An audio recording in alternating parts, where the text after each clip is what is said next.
Guys, உண்டியலில் வந்து நான் சேர்த்து வச்ச காசு மூலியமாக வந்து காயின் வந்து வாங்கியிருக்கேன் சரவணா எலைட்டில். அதுவும் பார்த்தீங்க அப்படின்னா அச்சய தீதிக்கு ஸ்பெஷலாக பார்த்தீங்கன்னா 13,980 ரூபா. ஒரு மார்க்கெட் ரேட் பார்த்தீங்க அப்படின்னா 14,360 ரூபா இருக்குது. எப்படியுமே வந்து 380 ரூபா நமக்கு கம்மியாக இருக்குது. ஷாப் ரேட்டுன்னு போது ஒரு 300 ரூபா நமக்கு கம்மியாக இருக்குது. அதனால் அந்த ஷாப்புக்கு போனேன். போயிட்டு நம்ம ஒரு காயினாவது வாங்கிட்டு வரலாம் அப்படின்றதுக்காக நான் காயின் வந்து வாங்கியிருக்கேன். இதில் பார்த்தீங்க அப்படின்னா வேஸ்டேஜ் எல்லாமே வந்து மென்ஷன் பண்ணிடுவாங்க. இப்போ நார்மலாக வந்து காயினுக்கு வந்து 2% வந்து போடுறாங்க. 250 மில்லிகிராம் 200 மில்லிகிராம்லாம் பார்த்தீங்க அப்படின்னா அதுக்கு வந்து 4%, 8% வந்து போடுறாங்க. இப்போ நீங்கள் நார்மல் டைம் போனீங்க அப்படின்னா 8% வந்து உங்களுக்கு போடுவாங்க. அதே மாதிரி காயின் வளைவு காயின் இருக்குல்ல, ஸோ அதுக்கு வந்து டாலர் மாதிரி இருக்கும். அதுக்கு பார்த்தீங்க அப்படின்னா 8% வந்து வேஸ்டேஜ் வந்து போடுறாங்க. ஸ்கொயர் டைப் இருக்குது அப்படின்னா அதுக்கு வந்து 4%, 6% அந்த மாதிரி வந்து உங்களுக்கு வேஸ்டேஜ் வந்து போடுறாங்க. ஒவ்வொரு மாதிரி டைப்புக்கு வந்து போடுறாங்க வேஸ்டேஜ். ஓகே, நமக்கு இது ஓகேன்ற போது நான் வாங்கியிருந்தேன். பார்த்தீங்க அப்படின்னா இங்கே இதிலே ரேட் வந்து இதிலே வந்து எவ்வளோ வெயிட்டு அப்படின்றத மென்ஷன் பண்ணிக்கோங்க.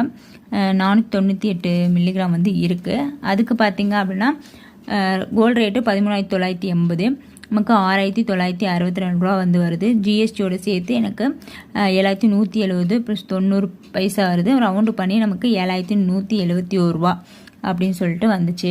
அப்படின்னா அச்சய தீதிக்கு வந்து நம்ம வாங்கணும் அப்படின்றது ஆல்ரெடி நான் வந்து வச்சுருந்தேன்.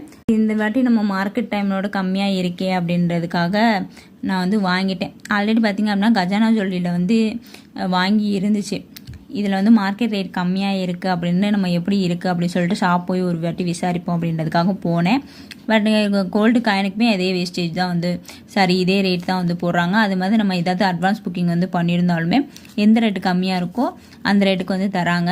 ஒருவேளை இன்றைக்கி ரேட்டு கம்மியாக இருக்குது அப்படின்னா இந்த ரேட்டுக்கே வந்து உங்களுக்கு தந்துடுறாங்க. அப்புறம் அங்கே காயினோட வேஸ்டேஜ் எல்லாமே டேகோடு இருக்குது. அது எல்லாமே நம்ம வீடியோவில் வந்து நம்ம காமிச்சிருக்கோம். அது பார்த்திங்க அப்படின்னா தாலி செயின், ஸோ அதுக்கெலாம் வேஸ்டேஜ் எவ்வளோ வந்து போடுறாங்க. அப்புறம் 9K கோல்டு, அது எல்லாமே கொஞ்சம் சின்ன கலெக்ஷன்லாம் வந்து காமிச்சிருக்கேன். ஃப்ரீ டைமில் வந்து செக் பண்ணி பார்த்துக்கோங்க. அப்படின்னா அச்சய தீதின் போது நமக்கு ஏப்ரல் 19, 20 2 நாள் தான் உங்களுக்கு அப்படின்னோடனே நாங்கள் காலைல டைமிங்கை பாருங்கள். 20/4/2026 8:59 வந்து நாங்கள் பில்லாம் போட்டு பர்ச்சேஸ் பண்ணி முடிச்சாச்சு. பேக்கு அப்புறம் இந்த ஒரு பர்ஸ் வந்து கொடுத்தாங்க. இதே நாங்கள் கஜானா ஜுவல்லரியில் வந்து காயின் வாங்கும் போது பார்த்திங்க அப்படின்னா இந்த ஒரு பேக் வந்து கொடுத்தாங்க. அங்கே வந்து நம்ம 1 கிராமுக்கு வந்து பர்ச்சேஸ் பண்ணோம். ஒரு 200 மில்லிகிராம் காயினாக வந்து பர்ச்சேஸ் பண்ணோம். 200 மில்லிகிராம் காயின் பார்த்திங்க அப்படின்னா ஒரு 5. இதுவுமே வந்து மார்க்கெட் ரேட்டோட கம்மியாக தான். அச்சய தீதி அன்னைக்குள்ள ரேட்டு வாங்கலை. நம்ம என்னைக்கு வாங்க போனோமோ ஸோ அன்னைக்கு வந்து நாங்கள் ஃபுல் ரேட் வந்து கட்டி அங்கேயே வந்து ஷாப்பில் வந்து கொடுத்துட்டு வந்துட்டோம்.